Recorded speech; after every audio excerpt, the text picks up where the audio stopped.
Our next story is from Bangladesh. There was a protest there yesterday in the capital, Dhaka. Though perhaps protest is not the right word, the participants called it a bulldozer procession. They had scheduled it to coincide with a speech given by their ousted Prime Minister Sheikh Hasina. It was a threat.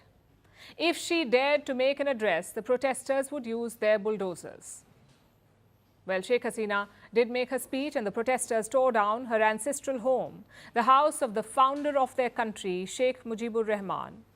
It's the house he declared independence from, and it's where he was assassinated. Now it is a pile of rubble. Here is our report. Last night, we saw history being dismantled. A legacy of Bangladeshi independence being trampled upon. Last night, a bulldozer procession made its way through Dhaka. And a mob tore down Dhanmondi 32, the house of Bangladesh's founding father, Sheikh Mujibur Rahman.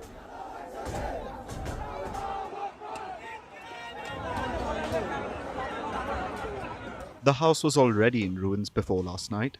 It had been set on fire last August, after protesters in Bangladesh ousted their former Prime Minister Sheikh Hasina. She was forced to resign and flee Bangladesh last August, but that wasn't enough to quell public anger. So they started dismantling everything associated with Sheikh Hasina, and by extension her father, Sheikh Mujibur Rahman. It didn't matter that he was the one who declared Bangladesh's independence from Dhanmondi 32. It didn't matter that he was killed in that house 4 years later.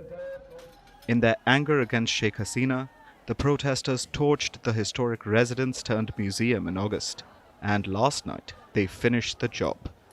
They were still at it today, picking the ruins apart.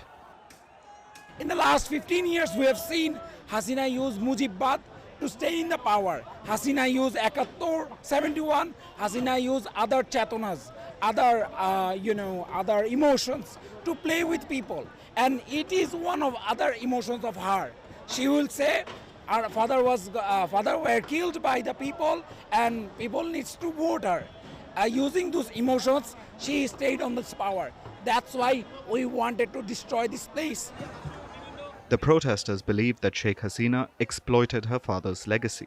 She used it to manipulate people and extend her grip on power. That is why they say they targeted the house. But is that really the whole story? The protesters declared their bulldozer procession after Sheikh Hasina scheduled a speech.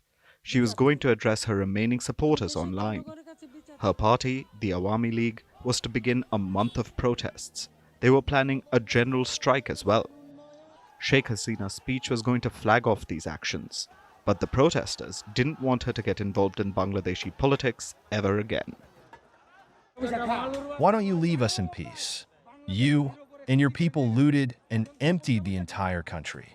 Now live in luxury as per your wish. Why are you trying to incite Bangladeshi people again? The bulldozer procession was a threat. If Sheikh Hasina went ahead with her speech, the protesters said she would regret it. Her family home, the site of her father's assassination, would be torn down. Hasina didn't back down after the threat though. She went ahead with her speech. So while she was talking, the protesters tore her family legacy down. As you can imagine, she got emotional.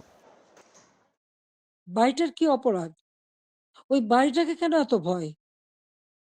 আমি দেশের মানুষের কাছে আজকে বিচার চাই।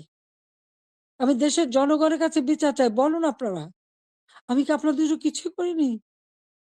যে স্মৃতিটুকু নিয়ে দুই বোন বেঁচে ছিলাম, আজকে সেই স্মৃতিটুকু ভেঙে ফেলা হচ্ছে। এর আগে আগুন দিয়ে পুড়িয়েছে, আজকে ভেঙে ফেলা হচ্ছে। হ্যাঁ, একটা দালান ভেঙে ফেলতে পারে, ইতিহাস মুছতে পারবে না। And what was Bangladesh's current government doing while all this took place? What did they do as their history was being torn down?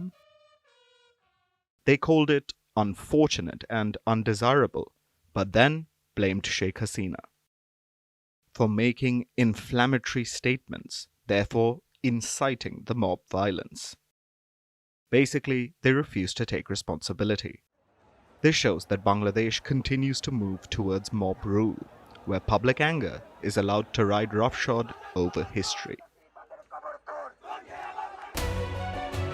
We're calling the show Vantage. We hope you like what we put together for you. Touted as the minimum defense from that video.